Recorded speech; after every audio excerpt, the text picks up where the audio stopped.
Livro dos Médiuns, capítulo 22, título: Da mediunidade dos animais. Podem os animais ser médiuns? Muitas vezes tem sido formulada essa pergunta, a qual parece que alguns fatos respondem afirmativamente. O que, sobretudo, tem autorizado a opinião dos que pensam assim são os notáveis sinais de inteligência de alguns pássaros, que, educados, parecem adivinhar o pensamento e tiram de um maço de cartas as que podem responder com exatidão a uma pergunta feita. Observamos com especial atenção tais experiências e o que mais admiramos foi a arte que houve de ser empregada para a instrução dos ditos pássaros. Incontestavelmente, não se lhe pode recusar uma certa dose de inteligência relativa, mas é preciso se tornar convir que, nessa circunstância, a perspicácia deles ultrapassaria de muito a do homem, pois ninguém há que possa lisonjear-se de fazer o que eles fazem. Fora mesmo necessário supor-lhes, para algumas experiências, um dom de segunda vista, superior aos dos sonâmbulos mais lúcidos. Sabe-se com efeito que a lucidez é essencialmente variável e sujeita a frequentes intermitências, ao passo que nesses animais seria permanente e funcionaria como uma regularidade e precisão que em nenhum sonâmbulo se vê. Numa palavra, ela nunca lhe faltaria. Na sua maior parte, as experiências que presenciamos são da natureza das que fazem os prestidigitadores, e não podia deixar-nos em dúvida sobre o emprego de alguns dos meios de que usam esses, notadamente os das cartas forçadas. A arte da prestidigitação consiste em dissimular esses meios, sem o que o efeito não teria graça. Todavia, o fenômeno, mesmo reduzido a estas proporções, não se apresenta menos interessante, e há sempre que admirar o talento do instrutor, tanto quanto a inteligência do aluno, pois que a dificuldade em vencer é bem maior do que seria se o pássaro agisse apenas em virtude de suas próprias faculdades. Ora, levá-lo a fazer coisas que excedem o limite do possível para a inteligência humana é provar, por esse simples fato, o emprego de um processo secreto. Aliás, há uma circunstância que jamais deixa de verificar-se: a de que os pássaros só chegam a tal grau de habilidade ao cabo de certo tempo e mediante cuidados especiais e perseverantes, o que não seria necessário se apenas a inteligência deles estivesse em jogo. Não é mais extraordinário educá-los para tirar cartas do que os habituar a repetir áreas ou palavras. O mesmo se verificou quando a prestidigitação pretendeu imitar a segunda vista. Obrigava-se o paciente a ir ao extremo, para que a ilusão durasse longo tempo. Desde a primeira vez que assistimos a uma sessão deste gênero, nada mais vimos do que muito imperfeita imitação do sonambulismo, revelando ignorância das condições essenciais dessa faculdade. Como quer que seja, no tocante às experiências de que acima falamos, não menos integral permanece, de outro ponto de vista, a questão principal, por isso que, assim como a imitação do sonambulismo não obsta a que a faculdade exista, também a imitação da mediunidade por meio dos pássaros nada prova contra a possibilidade da existência neles ou em outros animais de uma faculdade análoga. Trata-se, pois, de saber se os animais são aptos, como os homens, a servir de intermediários aos espíritos para suas comunicações inteligentes. Muito lógico parece, mesmo se suponha, que um ser vivo dotado de certa dose de inteligência seja mais apto para esse efeito do que um corpo inerte, sem vitalidade, qual, por exemplo, uma mesa. É, entretanto, o que não se dá. A questão da mediunidade nos animais se acha completamente resolvida na dissertação seguinte, feita por um espírito, cuja profundeza e sagacidade os leitores hão podido apreciar nas citações que temos tido ocasião de fazer, de instruções suas. Para bem se aprender o valor de sua demonstração, é essencial que se tenha em vista a explicação por ele dada no papel do médium, nas explicações que atrás reproduzimos. Esta comunicação deu a ele em seguida a uma discussão que se travara sobre o assunto na Sociedade Parisiense de Estudos Espíritas. Abre aspas. Explorarei hoje a questão da mediunidade dos animais, levantada e sustentada por um dos vossos mais fervorosos adeptos. Pretende ele em virtude deste axioma: quem pode o mais, pode o menos, que podemos medianizar os pássaros e os outros animais e servirmos-nos deles nas nossas comunicações com a espécie humana. É o que chamais em filosofia, ou antes em lógica, pura e simplesmente um sofisma. Podeis animar, diz ele, a matéria inerte, isto é, uma mesa, uma cadeira, um piano, a fortiori. Deveis poder animar a matéria já animada, e particularmente pássaros. Pois bem, no estado normal do espiritismo, não é assim. Não pode ser assim. Primeiramente, entendamos-nos bem acerca dos fatos. Que é um médium? É o ser, o indivíduo, que serve de traço de união aos espíritos, para que estes possam comunicar-se facilmente com os homens. Espíritos encarnados, por conseguinte, sem médios não há comunicações tangíveis, mentais, escritas, físicas, de qualquer natureza que seja. Há um princípio que estou certo todos os espíritos admitem, é que os semelhantes atuam com seus semelhantes, e como seus semelhantes. Ora, quais são os semelhantes dos espíritos, senão os espíritos encarnados ou não? Será preciso que vô-lo repitamos incessantemente? Pois bem, repeti-lo-ei ainda. O vosso perispírito e o nosso procedem no mesmo meio, não de natureza idêntica. São, numa palavra, semelhantes. Possuem uma propriedade de assimilação mais ou menos desenvolvida, de magnetização mais ou menos vigorosa, que nos permite a nós, espíritos desencarnados e encarnados, pormos-nos muito pronta e facilmente em comunicação. Enfim, o que é peculiar aos médiuns, o que é da essência mesma da individualidade deles, é uma afinidade especial e, ao mesmo tempo, uma força de expansão particular que lhes suprime toda refratariedade e estabelecem entre eles e nós uma espécie de corrente, uma espécie de fusão que nos facilita as comunicações. É, em suma, essa refratariedade da matéria que se opõe ao desenvolvimento da mediunidade na maior parte dos que não são médiuns. Os homens se mostram sempre propensos a tudo exagerar. Uns, não falo aqui dos materialistas, negam a alma dos animais. Outros, de boa mente, lhes atribuem uma, igual, por assim dizer, à nossa. Por que hão de pretender, deste modo, confundir o perfectível com o imperfectível? Não convencei-vos. O fogo que anima os irracionais, o sopro que os faz agir, mover e falar na linguagem que lhes é própria, não tem, quanto ao presente, nenhuma aptidão para se mesclar, unir, fundir com o sopro divino, a alma etérea, o espírito em uma palavra, que anima o ser, essencialmente perfectível. O homem, o rei da criação. Ora, não é uma condição fundamental de perfectibilidade o que constitui a superioridade da espécie humana sobre as outras espécies terrestres? Reconheci então que não se pode assimilar ao homem que só ele é perfectível em si mesmo e nas suas obras, nenhum indivíduo das outras raças que vivem na terra.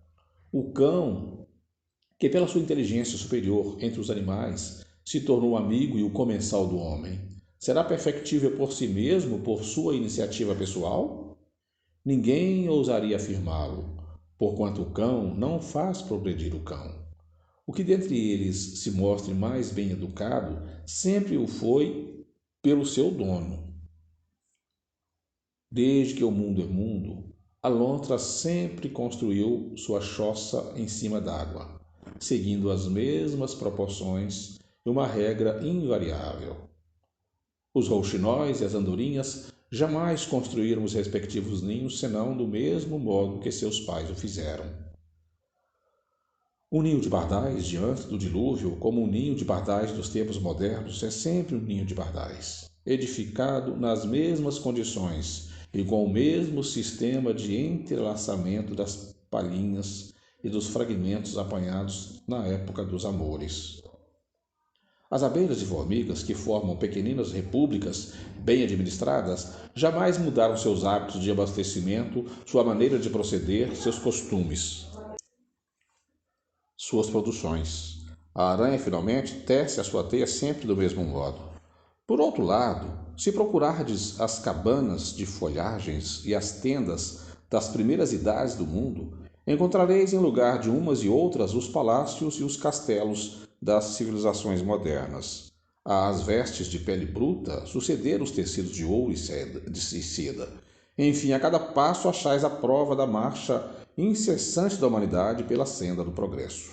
Desse progredir constante, invencível, irrecusável, do espírito humano e desse estacionamento indefinido das outras espécies animais, haveis de concluir comigo que é certo que existem princípios comuns a tudo o que vive e se move na Terra. O sopro e a matéria, não menos certo é que somente vós, espíritos encarnados, estáis submetidos à inevitável lei do progresso, que vos impele fatalmente para diante e sempre para diante. Deus colocou os animais ao vosso lado como auxiliares para vos alimentarem, para vos vestirem, para vos secundarem.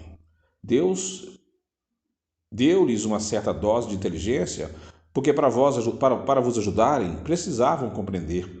Porém, lhes outorgou inteligência apenas proporcionada ao serviço que eles são chamados a prestar. Mas, em sua sabedoria, não quis que estivessem sujeitos à mesma lei do progresso. Tais como foram criados, se conservaram e se conservarão até a extinção de suas raças. Dizem, os espíritos mediunizam a matéria inerte e fazem que se movam cadeiras, mesas, pianos. Fazem que se movam, sim. Mediunizam, não. Porquanto, mais uma vez o digo, sem médium nenhum desses fenômenos pode se produzir.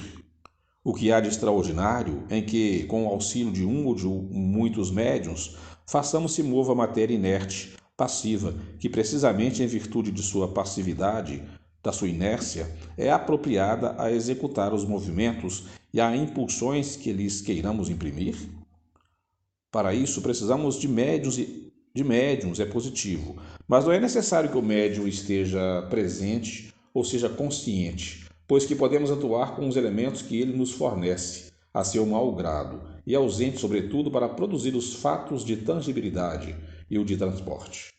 O nosso envoltório fluídico, mais imponderável e mais sutil do que o mais sutil e o mais imponderável dos vossos gases, com uma propriedade de expansão e de penetrabilidade inapreciável para os vossos sentidos grosseiros e quase inexplicável para vós, unindo-se, casando-se, combinando-se com o envoltório fluídico, porém animalizado do médium, nos permite imprimir movimento imóveis qualquer e até quebrá-los em aposentos desabitados.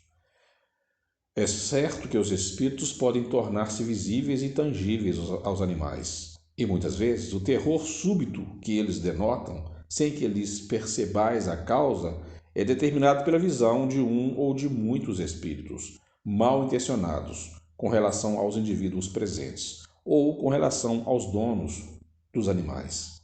Ainda com mais frequência, vedes cavalos que se negam a avançar ou a recuar, o que empinam diante de um obstáculo imaginário.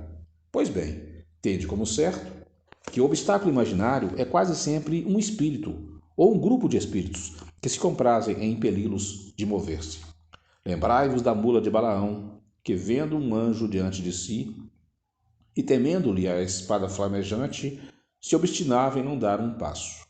É que antes de se manifestar visivelmente a Balaão, o anjo quisera tornar-se visível somente para o animal. Mas, repito, não mediunizamos diretamente nem os animais, nem a matéria inerte. É-nos sempre necessário o concurso consciente ou inconsciente de um médium humano, porque precisamos da união de fluidos similares, o que não achamos nem nos animais, nem na matéria bruta. O senhor T magnetizou seu cão. A que resultado chegou? Matou-o, porquanto o infeliz animal morreu depois de haver caído numa espécie de atonia, de langor, consequentes à sua magnetização. Com efeito, saturando-o de um fluido aurido numa essência superior, a essência especial de sua natureza de cão, ele o esmagou, agindo sobre o animal à semelhança do raio, ainda que mais lentamente. Assim, pois, como não há assimilação possível entre o nosso perispírito e o envoltório fluídico dos animais, propriamente ditos, aniquilá-lo-íamos instantaneamente se os medianizássemos.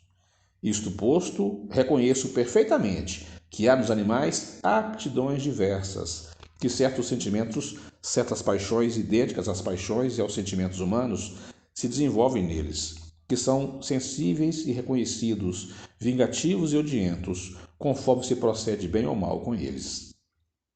É que Deus, que nada faz incompleto, deu aos animais companheiros ou servidores do homem, qualidades de sociabilidade que faltam inteiramente aos animais selvagens, habitantes das solidões. Mas daí a poderem servir de intermediários para a transmissão dos pensamentos dos espíritos, há um abismo, a diferença das naturezas.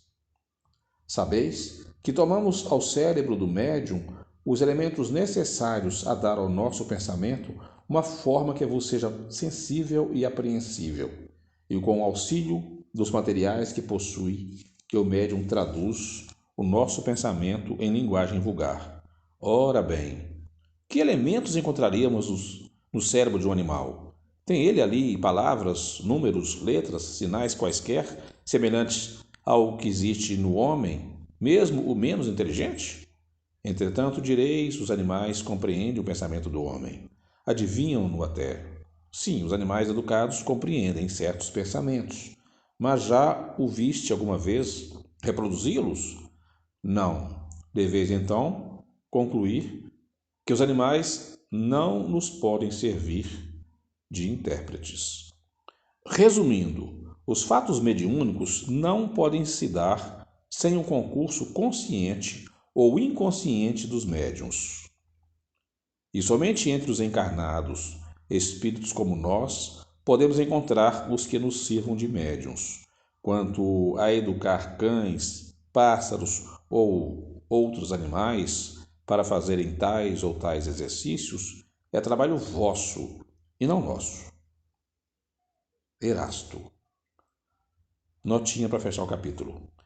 Na Revista Espírita de setembro de 1861, encontra-se minudenciado um processo empregado pelos educadores de pássaros sábios, com o fim de fazê-los tirar de um maço de cartas as que se queiram.